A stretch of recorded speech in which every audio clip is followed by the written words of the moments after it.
Sagutan yun, tapos yung tatlong ehemplo. Oh, galing mo ah. Thank you. Ehemplo.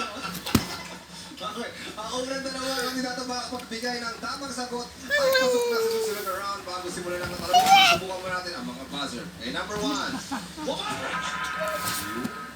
Yan. Ito, ang kumukuha ng criminology, ibig sabihin gusto maging police. Pero nag-aaral pa rin hanggang ngayon. Yes po. Yes po. Tapos pageantero ka din doon. May title ka na ba?